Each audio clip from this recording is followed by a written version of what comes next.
કેમ છો મિત્રો? મારું નામ ડૉક્ટર નિકિતા અરવિંદભાઈ વસાવા છે. હું બાળરોગ નિષ્ણાંત છું, department of comorbidity, Parul institute of Ayurved and research, Parul university, Vadodara, Gujarat. આજે આપણે સ્તનપાન વિશે વાત કરવાના છીએ. આ સ્તનપાન વિશે આપણે સાંભળ્યું જ છે કે એ કુદરતી છે અને બાળક જન્મે એટલે આપોઆપ શરૂ થઈ જાય છે. પણ બધી માતાઓ માટે સહેલું નથી હોતું. જેમ કે NICUમાં રહેલા બાળકો, ઓછું વજન ધરાવતા બાળકો, જે માતાઓ નોકરી પર પરત ફરવાની હોય અને તે સમયે બીમાર હોય તેવી માતાઓ. આવી બધી પરિસ્થિતિઓમાં સ્તનપાન કેવી રીતે કરાવવું એના વિશે આજે આપણે ચર્ચા કરવાના છીએ. પ્રીટર્મ બાળક, ઓછું વજન ધરાવતા બાળક, જે માતાઓ નોકરી પર પરત ફરવાના હોય તેવી માતાઓ, જોડિયા બાળકો તેમજ સ્તનપાન સમયે બીમાર હોય તેવી માતાઓ. આમાંથી કોઈ પણ પરિસ્થિતિમાંથી જો તમે પસાર થઈ રહ્યા હોય તો આ વિડીયો અંત સુધી અચૂકથી જોજો. સૌપ્રથમ આપણે વાત કરીશું સમય પહેલા જન્મેલા બાળકો એટલે કે પ્રીટર્મ બાળકોની. જે બાળકો 37 અઠવાડિયા પહેલા જન્મેલા હોય છે તેવા બાળકોને પ્રીટર્મ બાળકો કહેવાય છે. આવા બાળકોની ગળવાની, ચૂસવાની અને શ્વસન પ્રક્રિયા પૂરેપૂરી ડેવલપ થયેલી હોતી નથી. તેથી તેવા બાળકો સીધું સ્તન પકડીને ફીડિંગ કરી શકતા નથી. પરંતુ એનો મતલબ એવો નથી કે આપણે એ બાળકોને સ્તનપાન નથી કરાવવાનું, પરંતુ આપણે ધીરજ રાખવાની છે અને થોડી વધારે મહેનત કરવાની છે. હવે આવી પરિસ્થિતિઓમાં આપણે શું કરીશું? સૌપ્રથમ માતાએ બાળકના જન્મના પહેલા જ કલાકોમાં પોતાના હાથેથી અથવા પંપથી દૂધ કાઢવાનું શરૂ કરી દેવાનું છે. તેથી શરીરને એવું લાગશે કે બાળક જ દૂધ પીવે છે અને માતાના શરીરમાં દૂધનો પુરવઠો જળવાઈ રહેશે. ત્યાર પછી આપણે બાળકને કપ અથવા ચમચીથી દૂધ પીવડાવવાનું છે, જ્યાં સુધી બાળક પોતાની જાતે દૂધ પીવામાં સક્ષમ ન થાય. ત્યાર પછી આપણે બાળકને સ્કિન ટુ સ્કિન કોન્ટેક્ટ એટલે કે બાળકને માતાની છાતી ઉપર રાખવાનું, જેથી બાળકનું તાપમાન તેમજ ધબકારા જળવાઈ રહે અને માતાના સ્તનમાં પણ દૂધનો વધારો થાય છે. સામાન્ય રીતે આપણે જોઈએ તો બાળક 32 થી 34 અઠવાડિયામાં સ્તનપાન કરવાનું જાતે શીખી લેતા હોય છે. પરંતુ આ બધું ઘડિયાળના કાંટાએ નહીં, પરંતુ બાળકના સંકેતોથી નક્કી થાય છે. આવી પરિસ્થિતિઓમાં આપણે ખાસ ધ્યાન રાખવાનું છે કે ધીરજ રાખો, દૂધ કાઢવાનું શરૂ રાખો અને બાળક જ્યાં સુધી સક્ષમ ન થાય સ્તનપાન કરવામાં ત્યાં સુધી તેની કાળજી રાખો. હવે આપણે વાત કરીશું ઓછા વજન ધરાવતા બાળકોની. ઓછું વજન એટલે કે જે બાળકોનું વજન 2.5 કિલો કરતાં ઓછું હોય, ભલે એ પૂરા મહિને જન્મ્યા હોય કે તે પહેલાં. આવા બાળકોને થોડું પણ વારંવાર ફીડિંગ કરાવવાની જરૂર પડે છે. હવે આવા બાળકોમાં આપણે શું કાળજી લઈશું? આવા બાળકોને દર 2 થી 3 કલાકે ફીડિંગ આપવું પડે છે, કારણ કે તેમનું પેટ નાનું હોય છે અને તેમની ઉર્જા જલ્દી ખૂટી જાય છે. આવા બાળકો રડે ત્યાં સુધી રાહ ન જોવો. બાળક હોઠ ચાટે, મોં ફેરવે અથવા હાથ મોં સુધી લઈ જાય, આવા સંકેતો દેખાય એટલે તેને સ્તનપાન શરૂ કરાવો. રડવું એ તો આનું છેલ્લું સ્ટેજ છે. અને હા, જ્યારે ડૉક્ટર સલાહ આપે કે પંપ કરેલા દૂધ ઉપર પણ પોષણ આપવાની એને જરૂર છે તો ગભરાશો નહીં. આ સામાન્ય વાત છે. બાળકનું વજન વારંવાર ચેક કરાવતું રહેવું તેમજ તેના ડાયપરનું વજન કરવું આ સામાન્ય તકેદારીનો એક ભાગ છે અને આ કરાવતું રહેવું જોઈએ. હવે આવા બાળકોની તમે ખાસ ધ્યાન રાખવાનું છે કે તેને વારંવાર ફીડિંગ કરાવવું અને તેનું વજન વધતું રહે એ સારી અને સામાન્ય વાત છે, એ ધ્યાન રાખો. હવે આપણે વાત કરીએ NICUમાં રહેલા બાળકોની. NICUમાં રહેલા બાળકોની કેર થોડી અલગ હોય છે, પણ એ પણ ઘણી મહત્વની હોય છે. જે બાળકોને NICUમાં રાખેલા હોય એવા બાળકોને ટ્યુબથી ફીડિંગ આપવામાં આવે છે. આવા બાળકોને તમે કોલેસ્ટ્રોમ દૂધ, જે તેમની રોગપ્રતિકારક શક્તિ માટે અત્યંત જરૂરી હોય છે, તેને ટીપે પણ આપવું જોઈએ. ભલે તે ફૂલ ફીડિંગ પર ના હોય, પણ તે તેની રોગપ્રતિકારક ક્ષમતામાં ઘણો જ વધારો કરે છે. અને આવી માતાઓએ 8 થી 10 વાર દિવસમાં પમ્પિંગથી દૂધ કાઢતું રહેવું જોઈએ, જેથી તેમના સ્તનમાં દૂધનો પુરવઠો જળવાઈ રહે. તેમજ જરૂર પડે તો લેક્ટેશન કન્સલ્ટન્ટની મદદ પણ લઈ શકો છો.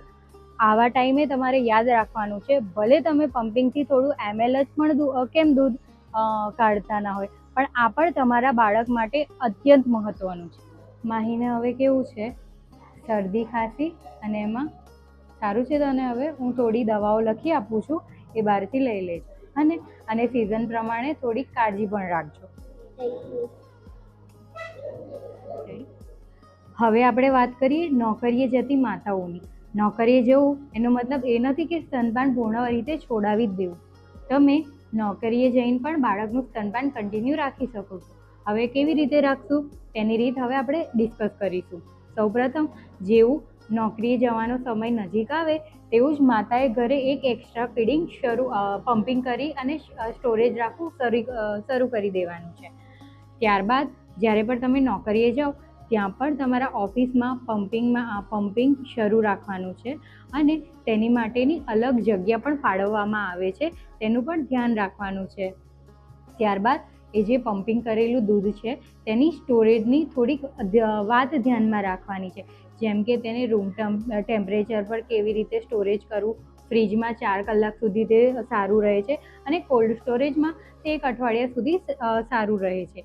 આ રીતે તમે નોકરી સાથે સાથે બાળકનું ફીડિંગ પણ શરૂ રાખી શકો છો. અને જ્યારે માતા ઘરે આવે ત્યારે તેને ડાયરેક્ટ ફીડિંગ આપવાનું છે, એ ધ્યાન રાખવાનું છે. અહીં વાત કામ કે સ્તનપાનની નથી, આ બંને સાથે ટાઈમ સાથે મેનેજ કરી શકીએ છીએ તેનું છે. હવે આપણે માતાની બીમારી વખતે કઈ કઈ કાળજી લેવી જોઈએ તેની આપણે વાત કરીએ. ઘણી માતાઓ બીમાર હોય છે ત્યારે જાતે જ ધારી લે છે કે હું બીમાર છું તો મારે સ્તનપાન નથી કરાવવું જોઈએ નહીં. જોકે દરેક બાબતમાં સાચું હોતું નથી. બીમારી જેવી કે શરદી, ફ્લૂ, પેટનું ઇન્ફેક્શન, મેસ્ટાઇટિસ આવી સામાન્ય બીમારીઓમાં સ્તનપાન બંધ કરાવવું જરૂરી નથી. ઉલટાનું, આવી બીમારી વખતે સ્તનપાન કરાવવું એ તમારા બાળકને આવી બીમારીઓ સામેની એન્ટીબોડીઝ ડાયરેક્ટ પૂરી પાડે છે. હવે આપણે વાત કરીએ ડાયાબિટીસ અને થાઇરોઇડ જેવી લાંબા ગાળાની બીમારીઓની. આવા સમયે સ્તનપાન કરાવતી વખતે તમારે ડૉક્ટરની સલાહ લેવાની જરૂર છે કે આ સમયે તમારે સ્તનપાન કરાવવું જોઈએ કે નહીં. જો તમે દવા લેતા હોય તો હું દવા લઉં છું તેથી મારા બાળકને સ્તનપાનથી આડઅસર થશે એવું જાતે ધારી લેવાની બિલકુલ જરૂર નથી. તમારે આ બાબતે ડૉક્ટરની સલાહ લેવાની છે કે હું આ દવા લઉં છું તો મારા બાળકને સ્તનપાન કરાવી શકું કે નહીં. જો ડૉક્ટર હા બોલે તો તમે બેફિકર સ્તનપાન કરાવી શકો છો. જેમ કે અમુક બીમારીઓ જેવી કે કિમોથેરાપી, સારવાર ન થયેલ ટીબી અને એક્ટિવ HIV, આવા સમયે તમારે સ્ત્રીરોગ ચિકિત્સક તેમજ બાળરોગ ચિકિત્સકની સલાહ લઈ અને બાળકને સ્તનપાન કરાવવાની જરૂર છે. તમે કોઈ બીમારીથી પીડાતા હોય કે દવા લો છો તો જરૂરી નથી કે તમે સ્તનપાન અટકાવી જ દેશો. તમે યોગ્ય સલાહ લઈને બાળકને સ્તનપાન ચાલુ રાખી શકો છો. જોડિયા બાળકોને ધવડાવવું કેટલું અઘરું છે એ તો આપણને ખબર જ છે. જોડિયા બાળકોને ધવડાવવાની વાત સાંભળીને જ આપણે થાકી જઈએ છીએ. સાચી વાત ને? પણ એ એટલું પણ અઘરું નથી, કેમ કે માતાનું શરીર એટલો દૂધનો પુરવઠો પૂરતો પાડે છે જેટલી માંગ હોય છે. હવે જનરલી બંને બાળકોને ધવડાવવા માટે આપણે ફૂટબોલ હોલ્ડ પોઝિશન અથવા ડબલ ક્રેડલ હોલ્ડ પોઝિશનમાં બાળકોને ધવડાવવાની સલાહ આપીએ છીએ, જેથી બંને બાળકોને પૂરતું દૂધ પણ મળી રહે અને સમય પણ બચે. હવે આવા બાળકોને ધવડાવતી વખતે એક નાનકડી નોંધ લેવાની છે. કયા બાળકે કયા સ્તન પર ધાવણ લીધું છે એ યાદ રાખવાનું છે, જેથી જ્યારે પણ સમય મળે બંને બાળકોને અલગ અલગ સ્તન પર ધવડાવવાનું શરૂ રાખવાનું છે. કેમ કે એક બાળક વધારે ચૂસતું હોય છે દૂધ, જ્યારે બીજું બાળક થોડી ઓછી ક્વોન્ટિટીમાં, તો બંને સ્તનમાં દૂધનો પુરવઠો પણ જળવાઈ રહે અને બાળકોનું પેટ પણ ભરાઈ રહે. અને એક વાત ખાસ ધ્યાન રાખવાની છે કે બાળકોની કાળજી લેવામાં બીજા લોકોની મદદ લેવામાં બિલકુલ સંકોચ રાખવો નહીં. જેમ કે રસોઈ છે, ઘરકામ છે, મોટા બાળકોની દેખરેખ છે, આ બધી બાબતોમાં ઘરના દરેક સભ્યની હેલ્પ લેવાની સંકોચ બિલકુલ નહીં રાખો, જેથી માતામાં એનર્જી પણ જળવાઈ રહે અને તે ધવડાવવામાં પણ પોતાનો સાથ પૂરો આપી શકે. જોડિયા બાળકોને ધવડાવવું એ ડિફિકલ્ટ ટાસ્ક નથી, પરંતુ સમય સાચવવાનું છે. યોગ્ય પોઝિશન અને સપોર્ટ મળે તો જોડિયા બાળકોને ધવડાવવું એ ઘણું જ સહેલું છે. હવે થોડી વાત આયુર્વેદની.